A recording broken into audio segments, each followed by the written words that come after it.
So ಏನೋ ನನಗೇನೋ ಅಷ್ಟು ಬರೀ ಇಲ್ಲಿ ಬಂದರೆ ವೀಡಿಯೋ ಮಾಡ್ಕೊಂಡು ಆಚೆ ಕಡೆಯಿಂದ ವೀಡಿಯೋ ಮಾಡ್ಕೊಂಡು ರೀಲ್ಸ್ ಮಾಡ್ಕೊಂಡು ಡ್ಯಾನ್ಸ್ ಮಾಡ್ಕೊಂಡು ಅಷ್ಟೇ ಆಗೋದು. ಒಳಗಡೆ ಹೋದರೆ ಏನಷ್ಟು ಫೀಲ್ ನನಗೇನು ಅನಿಸಿಲ್ಲ, ನಮಗೇನೋ ಅನಿಸಿಲ್ಲ. ಇದು ಆಲ್ಮೋಸ್ಟ್ ಎಲ್ಲ 90% ಬಂದಿರೋರೆಲ್ಲ ಎಲ್ಲ ರೀಲ್ಸ್ ಮಾಡ್ಕೊಂಡು ಡ್ಯಾನ್ಸ್ ಆಡ್ಕೊಂಡು ನಿಂತವರಲ್ಲಿ ಭಕ್ತಿಯಿಂದ ಯಾರೂ ಬಂದಿಲ್ಲ ಇಲ್ಲಿ.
ನಾ ಯೂಟ್ಯೂಬನ್ನು ಅದಕ್ಕೆ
ಮಾಡಲ್ಲ, ಏನಾರ ಫೈಬರ್ ಗಿಬರ್ ಅವನು ಕನ್ನಡ ಮಿಕ್ಸ್ ಮಾಡೋರು ಅಂತ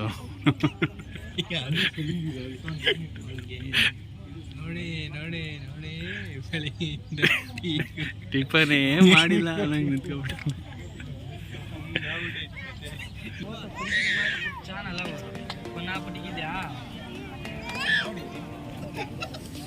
ಗುಡ್ಡು ಹೈ ಗುಡ್ಡು ಹೈ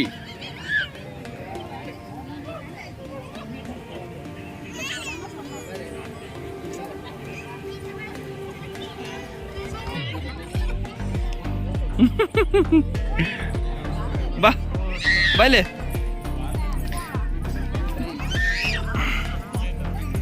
ಇಲ್ಲಿ ಬಾಯ್ಲೆ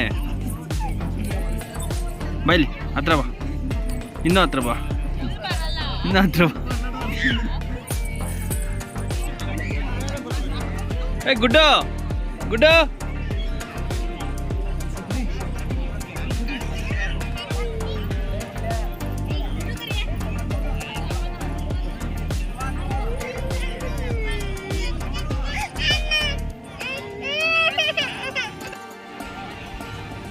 ಏನಿದು ಮಾಹಿತಿ ಕೇಂದ್ರ ಏನು ಸಿಗುತ್ತೆ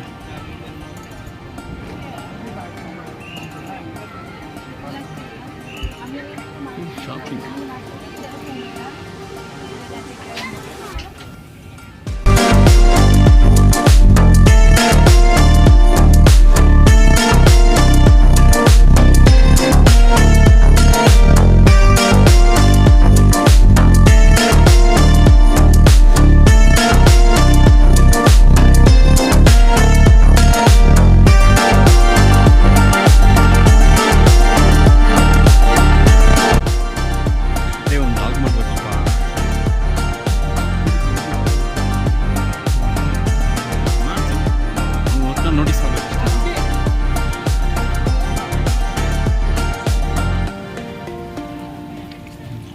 ನಮಸ್ಕಾರ, ನೀವು ನೋಡ್ತಾ ಇದ್ದಾರೆ MS ಮಗ ಯೂಟ್ಯೂಬ್ ಚಾನಲ್. ನಾನು ಹರೀಶ್ ಮಹೇಶ್ವರ್. ಇವತ್ತು ನಾನು ಈಶಾ ಫೌಂಡೇಶನ್ಗೆ ಬಂದಿದ್ದೀನಿ. ಫಸ್ಟ್ ಟೈಮ್ ನಾನು ಬಂದಿರೋದೆ. ವೀಡಿಯೋಗಳು ಮಾಡೋಕ್ಕೆಲ್ಲ ಸ್ವಲ್ಪ ಪರ್ಮಿಷನ್ ಕೊಡಲ್ಲ, ಅದೇನಂತ ಯೂಟ್ಯೂಬರ್ ಅಂತ ಕೇಳಿದ್ರು ಪರ್ಮಿಷನ್ ಕೊಟ್ಟಿಲ್ಲ. ನೋಡೋಣ, ಇಲ್ಲಿ ಹೋಟ್ಲುಗಳೆಲ್ಲ ಸದ್ಯ ಹತ್ತತ್ರ ಎಲ್ಲ ದೂರ ದೂರ ಇದೆ. ಇಲ್ಲಿ ಬಂದರೆ ರುದ್ರಾಕ್ಷಿ ಮಣಿ ಅಂಥದ್ದು ದೇವ್ರುಗಳ್ದು ತೊಗೋಬೋದು ಅಷ್ಟೇ. ದೇವ್ರುಗಳ್ದು ಸ್ಟ್ಯಾಚುಗಳು ಚಿಕ್ಕ ಚಿಕ್ಕದು ಪೆಂಡೆಂಟ್ ಬರುತ್ತಲ್ಲ ಅದು ತೊಗೋಬೋದು. ಬಟ್ ಅದು ಬಂದರೆ ಒಳಗಡೆ ರೆಸ್ಪಾನ್ಸ್ ಏನು ಜಾಸ್ತಿ ಇದು ಮಾಡಲ್ಲ. ಏನಾರು ವೀಡಿಯೋ ಮಾಡೋಕೆ ಹೋದರೆ ವೀಡಿಯೋ ಮಾಡಿಬಿಡಿ, ನಾನು ಯೂಟ್ಯೂಬರ್ ಅಂತ ಹೇಳಿದ್ರು ಮಾಡಿಬಿಡಿ ಅಂತ ಹೇಳ್ತಾರೆ. ಸೊ ಏನೋ ನನಗೇನೋ ಅಷ್ಟು ಬರೀ ಇಲ್ಲಿ ಬಂದರೆ ವೀಡಿಯೋ ಮಾಡ್ಕೊಂಡು ಆಚೆ ಕಡೆಯಿಂದ ವೀಡಿಯೋ ಮಾಡ್ಕೊಂಡು ರೀಲ್ಸ್ ಮಾಡ್ಕೊಂಡು ಡ್ಯಾನ್ಸ್ ಮಾಡ್ಕೊಂಡು ಅಷ್ಟೇ ಆಗೋದು. ಒಳಗಡೆ ಹೋದರೆ ಏನಷ್ಟು ಫೀಲ್ ನನಗೇನು ಅನಿಸಿಲ್ಲ, ನಮಗೇನೋ ಅನಿಸಿಲ್ಲ. ಇದು ಆಲ್ಮೋಸ್ಟ್ ಎಲ್ಲ 90% ಬಂದಿರೋರೆಲ್ಲ ಎಲ್ಲ ರೀಲ್ಸ್ ಮಾಡ್ಕೊಂಡು ಡ್ಯಾನ್ಸ್ ಆಡ್ಕೊಂಡು ನಿಂತವರಲ್ಲಿ ಭಕ್ತಿಯಿಂದ ಯಾರೂ ಬಂದಿಲ್ಲ. ಇಲ್ಲಿ ಅಲ್ಲಿ ಭಕ್ತಿಯಿಂದ ಇರೋ ಥರನೂ ಅಲ್ಲಿ ಒಳಗಡೆ ಏನೂ ನಮಗೆ ಅನಿಸಲ್ಲ, ಏನಿಲ್ಲ. ಒಳಗಡೆ ಒಂದು ಲಿಂಗ ಇದೆ, ಆ ಲಿಂಗದ ಹತ್ರನೂ ಯಾರು ಬಿಡೋಲ್ಲ. ವೀಡಿಯೋ ಮಾಡ್ಕೊಂಡು ಹೋಗ್ತೀನಿ ಅಂದ್ರೂ ವೀಡಿಯೋ ಮಾಡೋಕ್ಕೂ ಬಿಡೋಲ್ಲ ಅವರು. ಸೊ ನನಗೇನು ಸ್ಯಾಟಿಸ್ಫ್ಯಾಕ್ಷನ್ ಆಗಿಲ್ಲ. ಒಂದು ದೇವಸ್ಥಾನಕ್ಕೆ ಬಂದರೆ ಎಲ್ಲ ಅಲ್ಲಿ ಕ್ಲೀನಾಗಿ ಶೂಟ್ ಮಾಡೋಣ ಅಂದ್ರೂ ಒಳಗಡೆ ಪರ್ಮಿಷನ್ ಮಾಡೋಣ. ಶಾಪ್ಗೆ ಹೋದ್ರೂ ಅಲ್ಲ ಅಷ್ಟೇ, ಆ ರುದ್ರಾಕ್ಷಿ ಮಣೇಲಿ ಮಾಡ್ತವ್ರೆ, ಅಲ್ಲಿ ಏನೋ ಚಿಕ್ಕ ಚಿಕ್ಕದು ಪೆಂಡೆಂಟ್ಸ್ ಮಾಡ್ತಾರೆ ದೇವ್ರದ್ದು, ಅದ್ರ ವೀಡಿಯೋ ಮಾಡೋಕ್ಕೂ ಮಾಡಬೇಡಿ ಅಂತ ಹೇಳ್ತಾರೆ. ಅದೇನು ಅಂತ ನನಗಂತೂ ಅರ್ಥ ಆಗಿಲ್ಲ. ಓವರಾಲ್ ಸೀನು ನೋಡೋಕ್ಕೆ ಜನಗಳು ತುಂಬ ಜನಗಳು ಬಂದಿದ್ದಾರೆ. ಪಾರ್ಕಿಂಗ್ ಫೆಸಿಲಿಟಿ ಚೆನ್ನಾಗಿದೆ, ಮತ್ತು ಚಪ್ಪಲಿ ಸ್ಟ್ಯಾಂಡು, ಅದು ಚಪ್ಪಲಿ ಬಿಡೋಕ್ಕೂ ವ್ಯವಸ್ಥೆ ಇದೆ. ತುಂಬ ಸ್ಪೇಷಿಯಸ್ ಆಗಿದೆ, ತುಂಬ ದೊಡ್ಡ ಜಾಗ ಇದು. ಇದು ಎಂಟ್ರಿ, ಆ ಕಡೆ 4 ಕಡೆ ಎಂಟ್ರಿ ಇದೆ, ಯಾವ ಕಡೆ ಬರ್ಬೋದು. ಸುತ್ತಮುತ್ತೆಲ್ಲ ದೊಡ್ಡ ದೊಡ್ಡ ಬಂಡೆಗಳು, ನೇಚರ್ ಸಕ್ಕತ್ತಾಗಿದೆ. ಈ ಮಳೆ ನೆನ್ನೆ ಬಂದು ಹೋಗಿರೋದ್ರಿಂದ ಇಲ್ಲೆಲ್ಲ ಫುಲ್ಲು ವಾತಾವರಣ ತುಂಬ ಕೂಲಾಗಿದೆ. ಬಿಸಿಲು ಟೈಮಲ್ಲಿ ತುಂಬ ಕಷ್ಟ ಅನಿಸುತ್ತೆ ಇಲ್ಲೆಲ್ಲ ಬರೋಕ್ಕೆ. ಒಟ್ಟು ಸುತ್ತಮುತ್ತ ಜಾಗ ಮಾತ್ರ ಸಖತ್ತಾಗಿದೆ, ನನಗಂತೂ ಒಳ್ಳೆ ಫೀಲ್ ಆಯಿತು. ಬಟ್ ಒಳಗಡೆ ಹೋದರೆ ನಮಗೇನೋ ಅಷ್ಟು ಫೀಲ್ ಆಗೋಲ್ಲ, ಅದೊಂದು ಹೇಳೋಕ್ಕೆ ಇಷ್ಟಪಡ್ತೀನಿ. ಬಂದರೆ ಇಲ್ಲ ಬಂದ್ಬಿಟ್ಟು ರೀಲ್ಸ್ ಮಾಡ್ಕೊಂಡು ಡ್ಯಾನ್ಸ್ ಆಡ್ಕೊಂಡು ಮಜಾ ಮಾಡ್ಕೊಂಡು ಹೋಗೋದಷ್ಟೇ. ಇಷ್ಟು ಹೇಳ್ತೀನಿ. Thank you thank you thank you.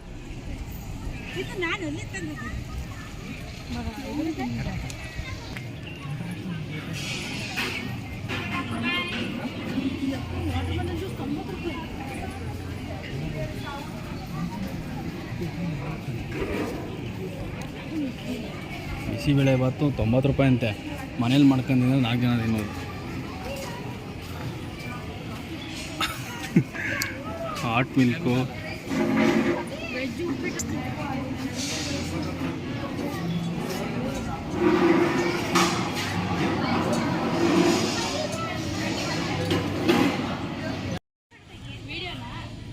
ಬನ್ನಿ ಹೋಗಿ ಹೋಗಿ.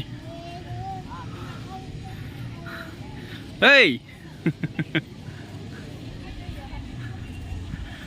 ತಾತನ ಹೆಗಳ ಮೇಲೆ ಮೊಮ್ಮಗಳ ಮುತ್ತಿನ ಆಟ. ಹಿಂಗೆ ಹಿಂಗೆ ಹೋಗ್ರಿ.